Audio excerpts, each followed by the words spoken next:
Hey everyone, got another training video for you here. Today is deadlifting January 7th.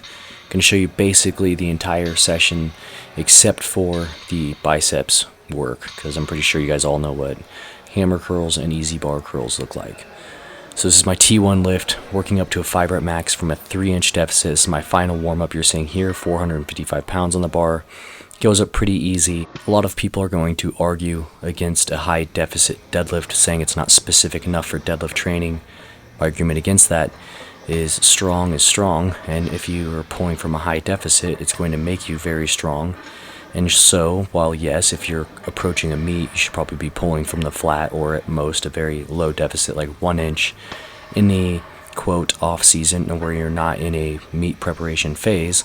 It's a really good idea to be pulling from a deficit. I would rather pull from a deficit than from blocks. I don't think many people benefit from blocks. And so that was the heavy lift of the day. Worked up to a 5 rep max, 495 pounds on a 3-inch deficit. Might be an all-time PR. I'm not exactly sure.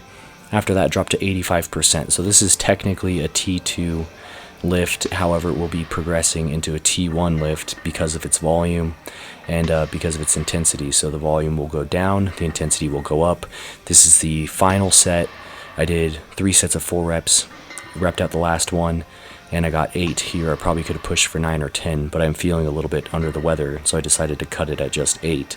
So as the weights get heavier here and become a true T1 lift, I'll likely just be doing 2 to 3 reps from the flat, and these will be significantly heavier, probably somewhere in the upper 400s range. Now, that's enough about the deadlifting. Let's talk about accessories. I've had a lot of requests to show more of my accessory work.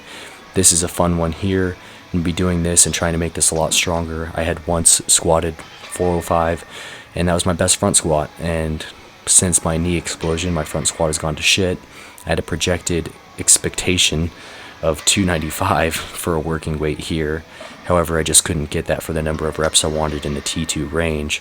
So I decided to drop the weight, really dial in the movement. I think I did an extra set here of 225. And these Anderson front squats, man, these are just the worst movement. They're just so difficult to do, and they make you feel really weak. Definitely a lot of quad, ab, and glute work on those, so I suggest giving those a shot. Now, leg curls, talked about these in my knee-hab video. These are a permanent staple in my leg training now. My deadlift days, my squat days both have leg curls. After that, going to my hyperextensions. So I typically don't do a lot of these, but my lower back and hips and glutes, I need to get them reconditioned, so I will be doing a lot of these. This is just body weight. Here I'm focusing on squeezing the glutes and the abs to complete the movement and not just swinging myself up. So relaxing in the bottom and then just a really slow contraction, squeezing the glutes, squeezing the abs, and really just hanging out there in that flat position at the top. This is a V-grip cable row, probably my #1 type of row. Doing it in a reach and row fashion. I forget who I steal that from. Basically the same idea though as that back extension, just relaxing through the eccentric phase of the lift, and at the top I'm trying to sit fully erect, squeeze every muscle in my back and keep those abs tight. And those are fantastic. I really suggest you give those a shot.